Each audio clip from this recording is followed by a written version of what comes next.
let's talk a little bit about chords. So we're going to talk about 7 chords today.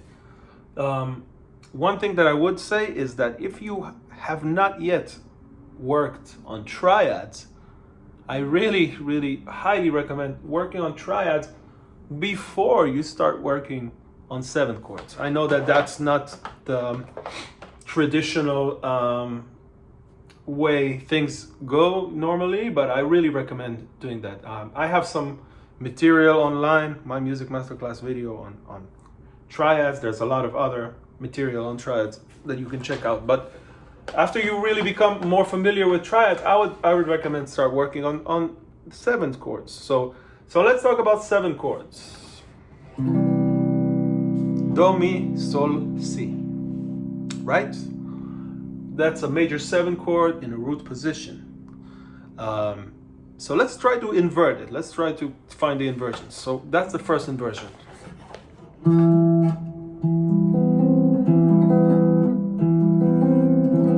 Very difficult to play on the guitar. The second one. Third one. Even more impossible to play. I know very few guitar players that play those. Anyway, this voicing is very difficult to play. So I want to check out some other ways to organize the chords. Why don't we try Do, Sol, Si, Mi. You guys know this one, right? This is the classic drop 2. So the way I like to work on these things, again, I'm going to bring my good friend, the metronome. I'm going to set it, I'm going to set the metronome again, like anything I always work on. I'm going to set it very slow. Let's go to 60. And I'm going to start working on the inversions of the chord, and I'm going to divide it to group strings, okay? To string groups, I mean. So I'm going to start with the lower string group.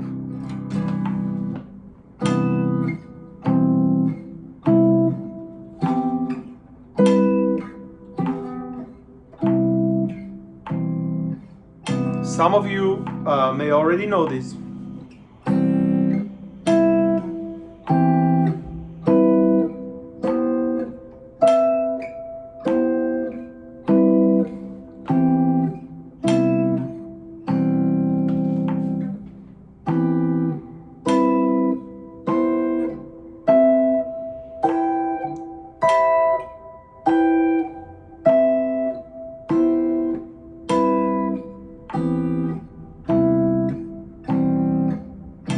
Okay, now let's do minor 7.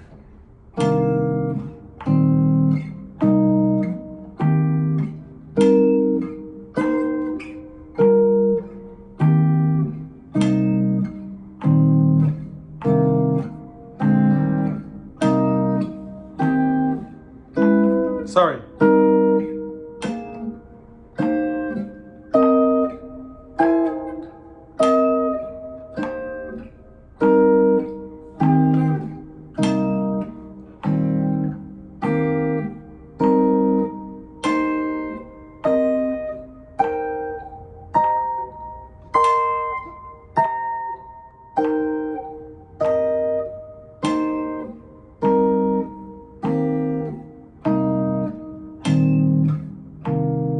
Okay, let's do dominant 7.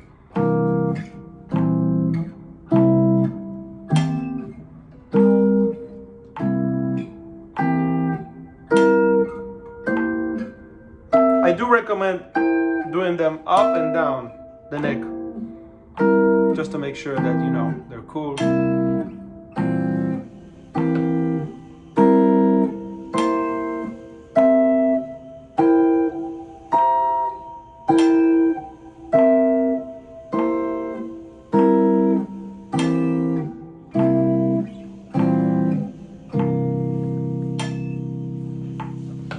Let's do minor major 7.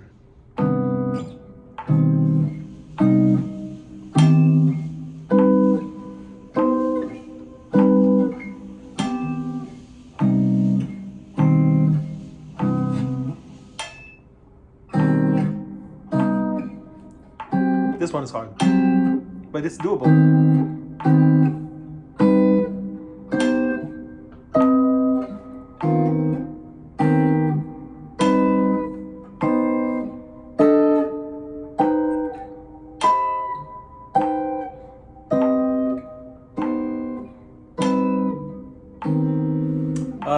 What else do we have? Let's do minor 6, which is also half diminished. C minor 6 is also A half diminished.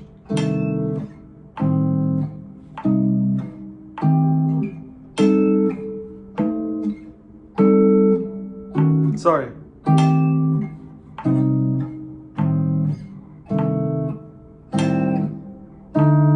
My bad.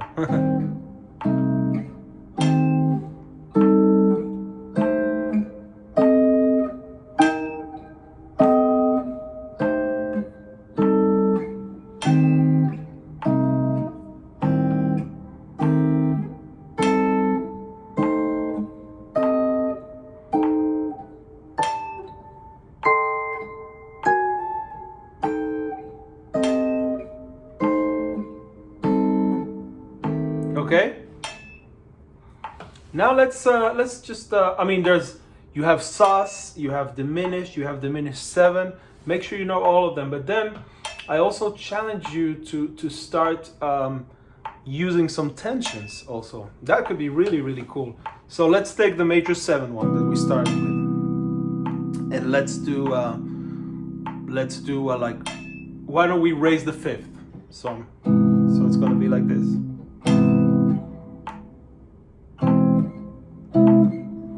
And then like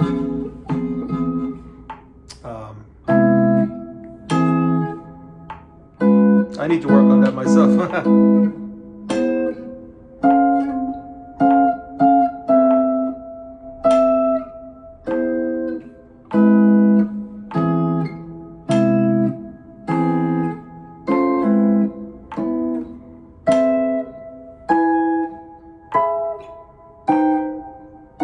My bad.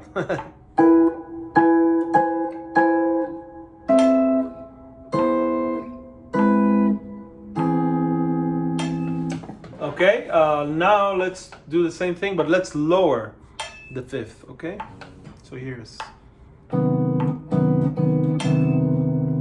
major 7, flat 5th.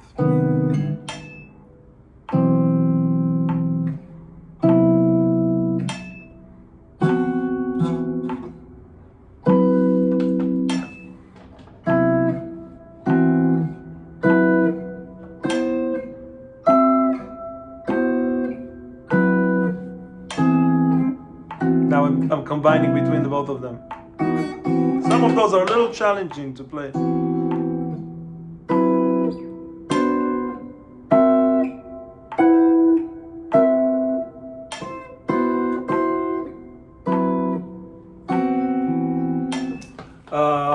Anyway, you can like keep working and working on working. This is only drop 2, what we call drop 2, but let's check out some other voicing. For example, why don't we do Do, Mi, Si, Sol? Do, Mi, Si, Sol. So we're gonna start inverting it like this.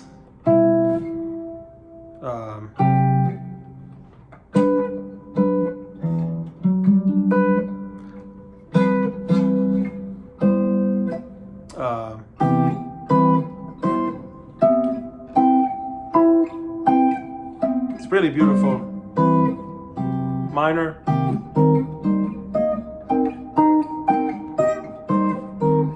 Dominant.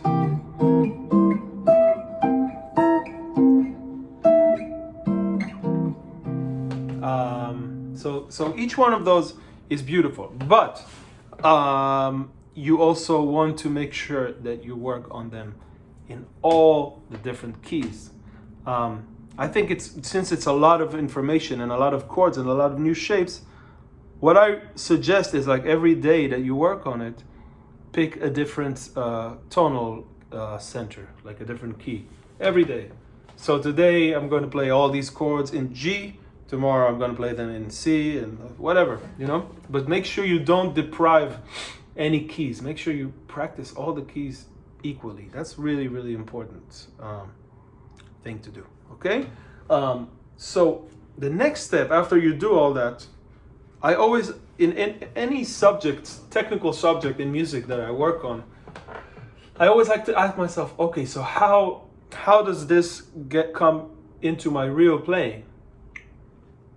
Which is a very important question to ask, not just practicing on things that, you know, eventually will not really end up being part of your playing. So take a tune that you like. Let's take like even like Body and Soul, okay? And we're going to do an exercise that basically goes from the bottom of the guitar to the top until we reach the end of our limit, but through the changes of the song. So let's take all the things you are, okay? So here's the metronome.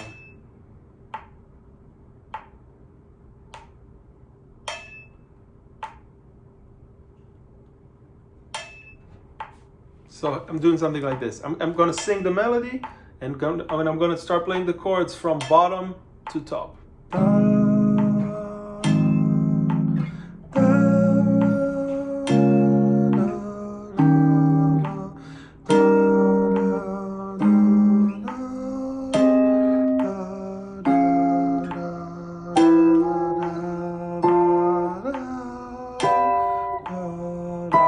Going back.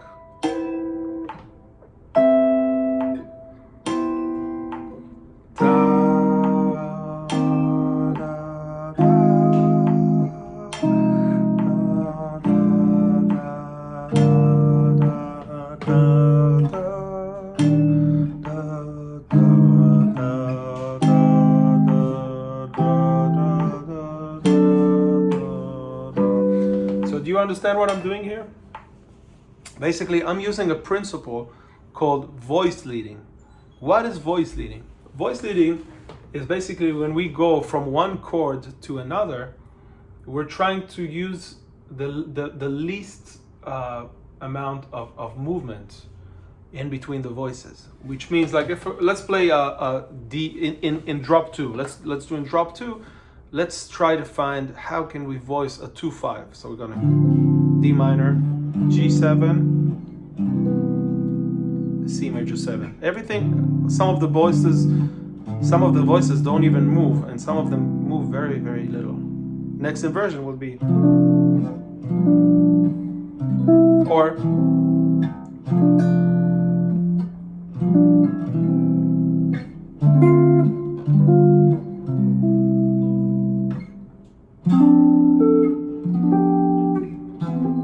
you know what I mean? So this is using the same principle. When I'm in All the Things You Are, so this is F minor, and I'm going, the closest B flat minor chord will be here. I mean, it actually will be here, but our goal is to keep moving up. You understand? Keep moving in the inversions.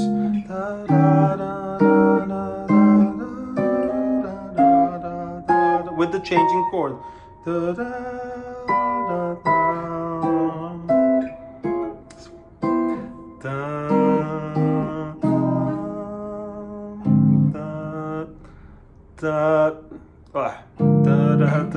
And then I went down as far as I could, and I keep going up.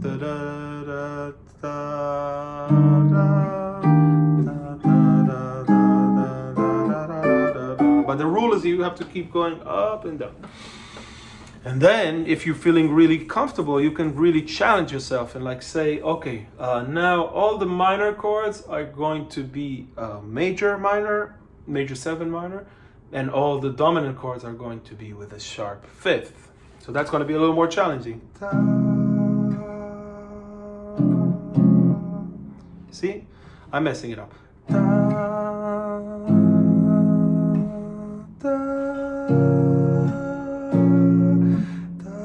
And then I want the 5th to be sharpened, right? That's what we said. So find challenges like that to do on your own.